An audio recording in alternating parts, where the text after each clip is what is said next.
Good afternoon, ladies and gentlemen, and fellow panelists. What a joy to be integral part of this interesting and exciting opportunity for us to share the bilateral and synergistic opportunities between Qatar and Kuwait. We live in a changing world. Extraordinary set of changes and challenges are happening, and these challenges are nothing but opportunities. Huge transformation in the new world order. The economic risk and governance, human tragedy and allied governance, social risk management in substance, healthcare, or hygiene or social distancing, environmental transformation, risk governance, again, are all telling stories for us to recognize this is a new world. This new world gives enormous opportunity for us to dignify humanity, human prosperity, create a sustainable value creation, eradication of extreme poverty, gender equality, universal health care, universal education, global warming and climate change, food security, digital accelerations, name a few.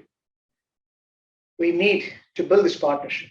We need to bring in and reinforce humanity has got a purpose, and the purpose is to ignite the future generations to be well off than the present. That's the purpose, I suppose.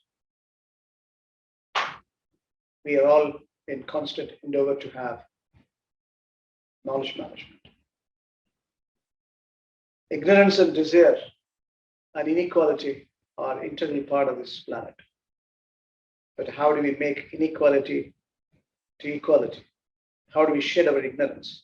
How do we moderate our aspirations not to be unduly greed? Or the principle-centered values we create for human dignity. Within the framework of sustainability, knowledge management plays a significant role, more so in the current context. The world is becoming a knowledge society, true reflection of its character. Here is an opportunity for us to recognize between two states, Qatar and Kuwait.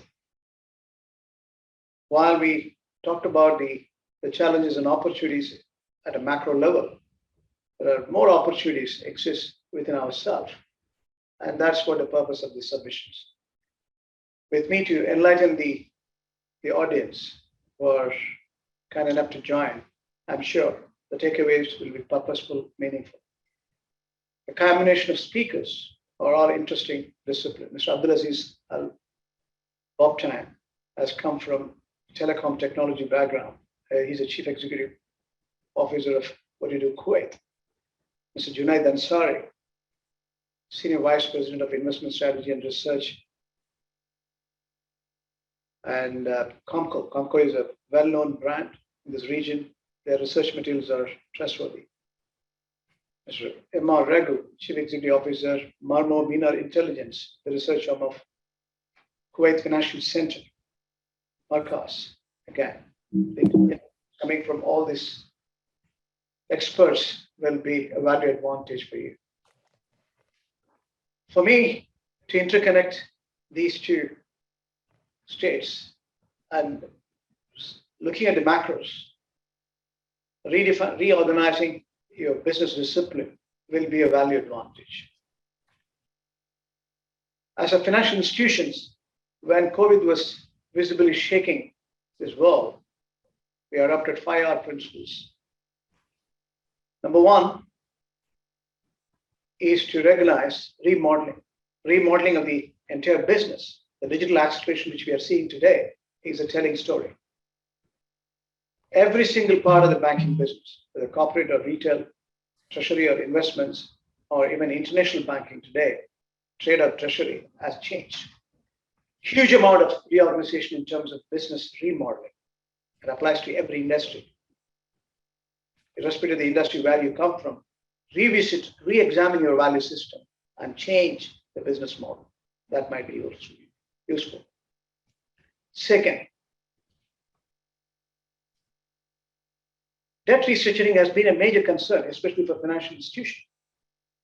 World over, trillions of dollars have been pumped, over 36 trillion have been pumped by liberalized market policy, accommodative monetary policy, as we call it. Printing money, improving the money supply, improving the liquidity has been the major thrust. The purpose is to recognize when there's a business disruption, you will have a major challenge to have business continuity. These disruptions to be embraced. At the same time, business continuity should be on. From public financial perspective, the monetary policy, which comes from the technocrats at central banker, who is in charge of inflation, interest rate, money supply. The fiscal alignment comes from the government. Across the globe, monetary and fiscal framework has been redefined, and debt restructuring has been the major focus. Essentially, bringing postponement of their dues, installments or interest, and again, making sure some of the incentives which they need to liberalize to ensure business continuity is on. That was promulgated rightly. An alignment between the monetary and fiscal policy is also active across the globe. Now, the world is said to be recovering. The global growth is 4.4%. It was revised downwards 2 times in the last 3 months. Nevertheless, the global trade is going to be around 6% on average. Global growth is around 4.4%. Advanced economies, G7 likes, they're going to be doing around 3.4%, 3.9% in aggregate terms, rather. And emerging markets, so-called developing economies, should be doing around 4.8%. Middle East and Central Asia should be doing around 4.4%. That's a recent numbers.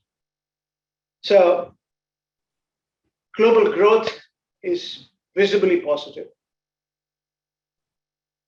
And the monetary policy is subject to huge threat in terms of inflation. The interest rate is to be aligned. And inflation everywhere. Federal Reserve has spelled out very clearly that they are not going to be keeping quiet. Appropriate policy measures will be taken. Some are contemplating 6-7 times of interest rates this year. It is conservative and cautious for us to expect a minimum of 3 to 4 times. Gradually temper the overall inflation so that the growth is not degenerated. So it's a delicate balancing act. It's happening.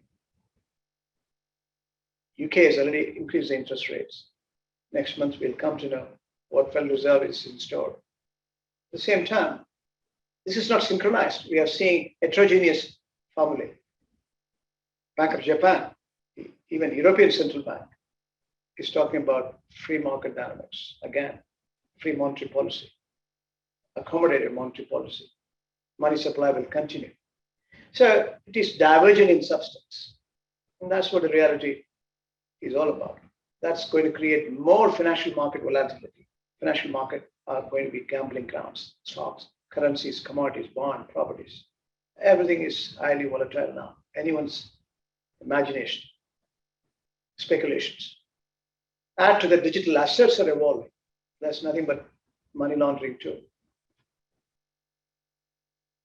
So-called currency is a barometer of an economy. It's not issued by individuals or a group of individuals or a technology company. That's evolving in the current context. Digital acceleration, innovations are all greater solutions for multiple purpose, not for currency. It's a misnomer in substance. But digital assets are evolving. People are hedging against inflation.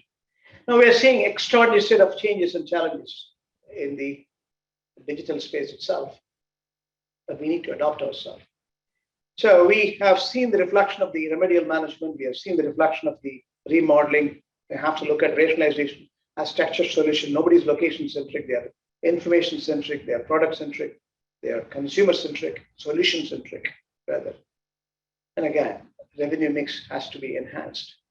Cross-selling has become a major tool. So these are fundamental principles governing the whole world.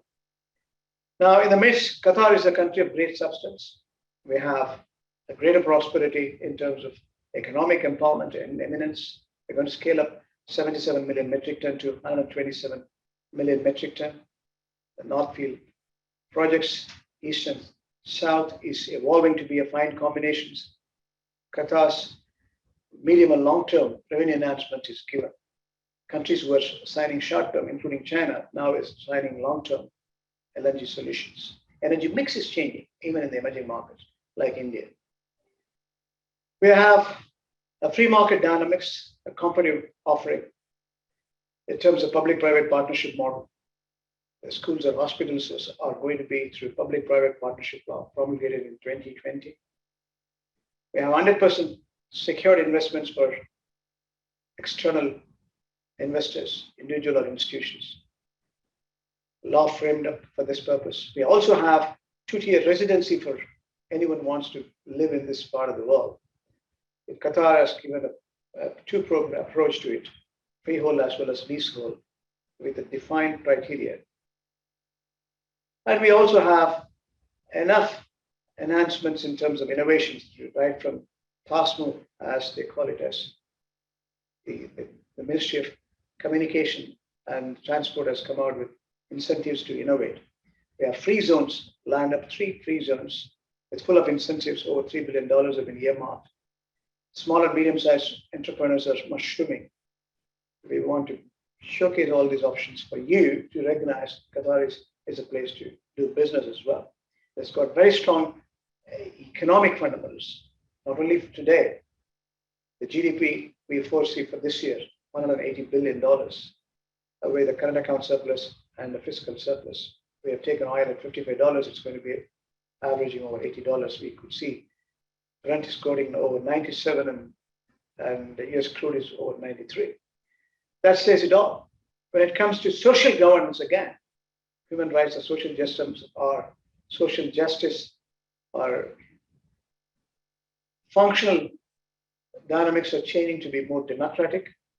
The principle-centered administration in terms of value streaming. When it comes to the environmental side, 2030 vision is clearly laying out a foundation for alternates, whether it's solar or wind. We have options to believe, in addition to the LNG or oil for that matter, we have alternates being attempted. LNG itself is energy efficient, environment friendly. In the midst, we have evolving opportunities in terms of financial stability. Banking is a stable and well-regulated enterprise. If you look at the governing principles, unified regulators, again, Qatar Financial Center, Qatar Financial Market Authority, Qatar Exchange, Qatar Central Bank are all integrated in substance. And the overall big picture is the financial institutions are stable and functional. We as an enterprise, Doha Bank, in its existence of 43 years, have demonstrated a high caliber performance.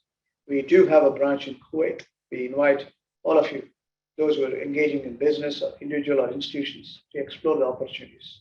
Whether you are a big corporate or small or medium-sized entrepreneurs, whether you're an individual looking for opportunities, whichever way you belong to. We are here to facilitate such process. That's the purpose of our humble submission today.